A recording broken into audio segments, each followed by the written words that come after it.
जय श्री राधे कृष्णा साथियों। मैं भी कृष्णा ज्ञान सारा चैनल में आपका स्वागत करती हूँ। कैसे हैं आप? आपके अच्छे स्वास्थ्य और सुखद जीवन की मंगल कामना करती हूँ। आपके अपने इष्ट देवों को कोटि कोटि नमन करते हुए, बड़ों को प्रणाम करते हुए वीडियो प्रारंभ करते हैं। साथियों, आज बात कर लेते हैं मात्र एक लोटा जल की। एक लोटा जल कैसे शुभ और अशुभ दोनों फल प्रदान करता है। एक लोटा जल को हम अपने एक लोटा जल से हम अपने घर को, परिवार को बुरी नजर से, नेगेटिविटी से, लड़ाई से, झगड़े से, कलेश से कैसे दूर रख सकते हैं। एक लोटा जल से हम अपने घर के भगवान को कैसे प्रसन्न कर सकते हैं और अपने घर के अंदर पॉजिटिविटी कैसे ला सकते हैं, सुख और समृद्धि कैसे ला सकते हैं, समस्त जानकारी एक ही वीडियो में लेकर मैं आपके बीच में। चलिए झटपट वीडियो प्रारंभ कर लेते हैं। लेकिन उससे पहले चैनल पर नए आए हैं तो चैनल को सब्सक्राइब करिएगा और बेल आइकन का बटन भी प्रेस करिएगा, जिससे आने वाली वीडियोस का नोटिफिकेशन आपको मिले सबसे पहले। मैं बात कर रही हूँ आज एक लोटा जल की। सबसे पहले मैं ये बात करती हूँ माता अन्नपूर्णा को प्रसन्न करने की, यानी कि पूरे ही घर की नेगेटिविटी को दूर करने के लिए, पूरे घर से लड़ाई झगड़े कलेश दूर करने के लिए, घर से बीमारी दूर करने के लिए, घर से धन के आगमन पर जो रोक लगी है उसे दूर करने के लिए आप प्रतिदिन अपने घर की रसोई को साफ करने के बाद एक लोटा जल, आप तांबे का ले सकते हो, आप स्टील का ले सकते हो, पीतल का ले सकते हो, जो भी आपके घर में हो, वो रसोई साफ करने के बाद एक लोटा जल रखकर वहां पर छोड़ दीजिएगा। खुला रखना है, ढकना नहीं है। ठीक है। प्रातःकाल जब आप उठें तो इस उपाय को करने के लिए नहाने का, धोने का, पीरियड का, सूतक का, पातक का कोई परहेज नहीं है। बेफिक्र होकर हर दिन करिए। सुबह उठते के साथ ही आप वो लोटा उठाइए और उसे ले जाकर घर के बाहर किसी पेड़ में डाल दीजिए। तुलसी जी में नहीं डालना है। ये क्या काम करेगा? आप अगर किसी दिन भूल भी जाते हो तो कोई बात नहीं, आप जब आपको याद आए तभी आप कर लेना।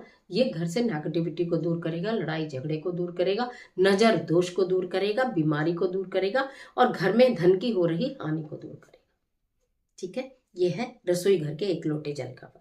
अब दूसरी बात करते हैं उस व्यक्ति की जिसे बहुत डिप्रेशन रहता हो, जो बहुत बीमार रहता हो, जिसके हाथों से नुकसान बहुत होता हो, जिसका बार बार दुर्घटना हो जाती हो, जिससे लोग लड़ाई झगड़ा बहुत करते हो, जिसके ऊपर कर्जा बहुत हो, जिसके शत्रु बहुत हो और अनजाने में शत्रु बन जाते हो।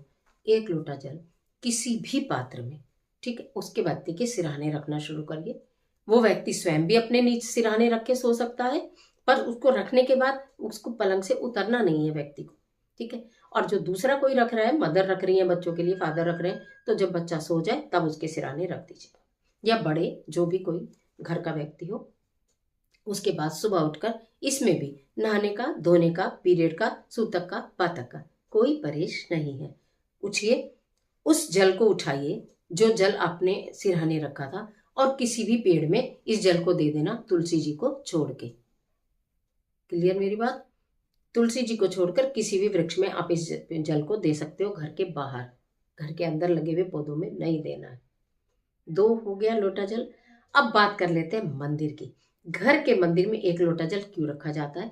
भगवान जी से ग्रहण करें। घर में एक लोटा जल क्यों रखा जाता है? क्योंकि कभी हम अगर भोग प्रसाद लगाना भूल जाए तो ये जो जल है इसे ग्रहण करें भगवान और तृप्त हो जाए। घर में एक लोटा जल क्यों रखा जाता है? जिससे कि हमारे घर में सुख और समृद्धि रहे। प्रभु को प्रतिदिन हम जल दे रहे हैं, यानी कि भोग दे रहे हैं। ठीक है, तो इसलिए रखा जाता है। हमेशा तांबे के पात्र में भगवान के लिए जल रखना चाहिए। ठीक है। जल को ढककर रखें, तांबे के पात्र में रखें। अब ये भी बात होगी। अब उस जल का क्या करें? जल को मैंने आप बोला है कि किसी भी पीतल या स्टील के बर्तन में नहीं रखना है पूरे दिन के लिए। पीतल में रखा हुआ जल खराब हो जाता है और स्टील में रखा हुआ जल प्रभु ग्रहण नहीं करते हैं। ठीक है। तो आपको करना क्या है? आपने वो एक लोटा जल रख दिया ढककर भगवान जी के मंदिर में, आपने पूजा करी, पाठ करी, ठीक है, और रात तक वो जल अगले दिन तक रखा रहा। सुबह स्नान करने के बाद आपने जब मंदिर में प्रवेश करेंगी तो सबसे पहले वो जो कल का पहले दिन का लोटा जल रखा है, सबसे पहले आप उस जल को उठाएंगी। उसमें कोई पुष्प, कोई पत्ते, कोई दूर्वा घास जरूर डालिए। बाद में डाल के रखना नहीं है, बाद में उससे उसका पूरे घर में छिड़काव करना है।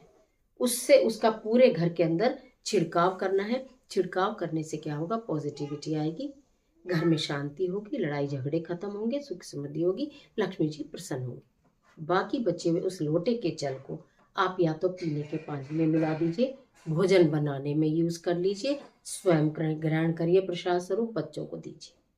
अगर आप बच्चे उस समय नहीं होते, ऐसे नहीं पीते, तो आप पीने के पानी में उस लोटा जल को मिलाकर रख दीजिए। वो भोजन बनाने में भी काम आ जाएगा, पीने में भी काम आ जाएगा।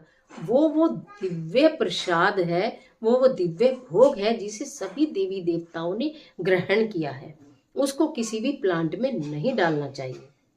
घर में छिड़काव करिए, ठीक है, और आप पी लीजिए। जो कोई बीमार व्यक्ति है जिसकी बीमारी का पता ही नहीं चलता, किसी रिपोर्ट में ही नहीं आता, उस जल से उस व्यक्ति को दवाई खिलानी प्रारंभ करिए।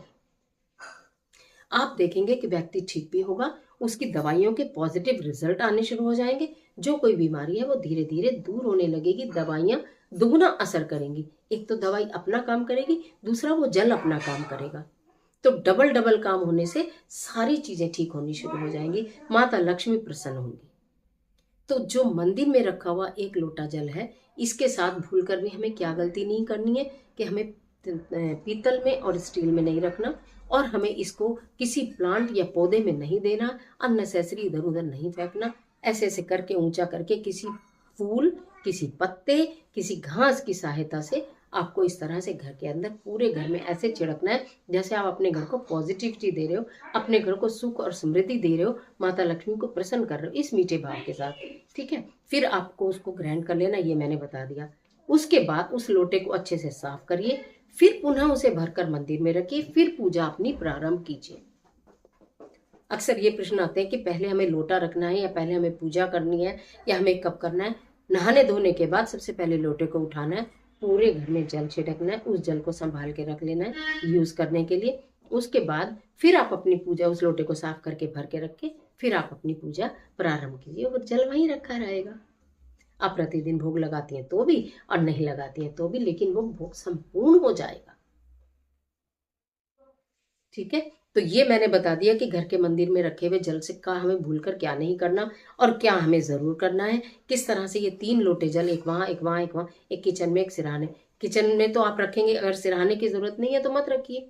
अगर ईश्वर की कृपा से आपके घर में सब कुशल है, कोई दिक्कत नहीं है, तो मत रखिए। जिस दिन परेशानी हो तब रख दीजिएगा। अब आप कहेंगे कितने दिन? मंदिर में तो हर दिन ही रखना है, 12 महीने 30 दिन, ऑलवेज। जब आप पीरियड सूतक पातक में हो और आपको मंदिर नहीं खोलना है, पूजा नहीं करनी है, घर में कोई और रखने वाला नहीं है तो कोई बात नहीं। लेकिन वैसे अगर आप रोज पूजा करती हैं तो हर दिन रखा जाएगा। रसोई घर में 40 दिन रखिए, फिर 2-4 दिन का, 8 दिन का गैप दे दीजिए, फिर रखिए। किसी भी दिन से रखना प्रारंभ कर सकते हैं, ठीक है। सिरहाने जब भी कभी रखना हो, किसी को भी दिक्कत हो, 21 दिन रखिए। उसके बाद थोड़े दिन का गैप करिए। आपको लगे बहुत आराम हो रहा है, बिल्कुल ठीक हो गए तो मत रखिए। काफी आराम हो गया, थोड़ा रह गया तो पुनः रखिए। लगातार बहुत दिन तक नहीं रखना है। सिरहाने 21 दिन, किचन में 40 दिन। उसके बाद थोड़ा गैप देने के बाद पुनः इसको स्टार्ट कर सकते हैं मंदिर में हर दिन। सारी चीज वैसे मैंने बहुत डिटेल में समझाई है। ये जो पूजा वाला जो जल है, ये तुलसी जी में भी नहीं देना, ये भी तुलसी जी में नहीं देना, क्योंकि ये सभी देवी देवताओं को ग्रहण करा हुआ है। तो इसलिए तुलसी माता को, लक्ष्मी माता को ये नहीं देना है। हाँ, अगर आपने एक अलग से जल लिया है जो आपने सिर्फ लड्डू गोपाल जी के लिए रखा है, अगर आपके घर में लड्डू गोपाल है, राधा कृष्ण है, सिर्फ वही है, और आप केवल उन्हीं के लिए एक लोटा जल अलग से रखते हैं, बाकी देवी देवताओं के लिए अलग रखते हैं, तो उस जल को, बचे हुए को, अगर आपके यूज नहीं आ रहा है, थोड़ा आपने पी लिया, छिड़क लिया, तो वो तो हम तुलसी जी में दे सकते हैं। लेकिन बाकी और कोई जल हमें तुलसी जी में नहीं देना होता है। तुलसी जी को देने के लिए जो प्रतिदिन आप पूजा करते हैं, एक लोटा जल तो आपने रख दिया भगवान जी के भोग के लिए, और जो लोटा आपने पूजा करने के लिए जल भरा है, जिसे हम सूर्य नारायण जी को देते हैं, उसे आप तुलसी जी में दे सकते हैं। प्रतिदिन तुलसी जी में वो दे सकते हैं। आधा सूर्य नारायण जी को दे दीजिए, आधा तुलसी जी को दे दीजिए। आशा करती हूँ ये जल से रिलेटेड सारी परेशानी आपकी दूर हो गई होंगी, सारे क्वेश्चन के आंसर आपको मिल गए होंगे, और इसी प्रकार से आप करके अपने जीवन को सुखी बना सकते हैं, संपन्न बना सकते हैं, समृद्ध बना सकते हैं। घर से लड़ाई झगड़े, कलेश, धन की हानि, दुर्घटना, कर्ज, बीमारी दूर कर सकते हैं। आज के लिए इजाजत दीजिए।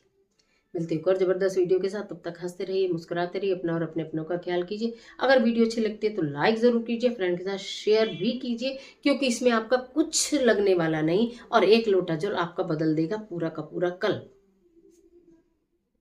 और इस तरह की वीडियो देखने के लिए चैनल को सब्सक्राइब कर लीजिएगा, बेल आइकन का बटन प्रेस करिएगा, जिससे आपको नोटिफिकेशन मिले। कमेंट बॉक्स में अपने इष्ट देव का स्मरण करना बिल्कुल मत भूलिए। ईश्वर आपकी मदद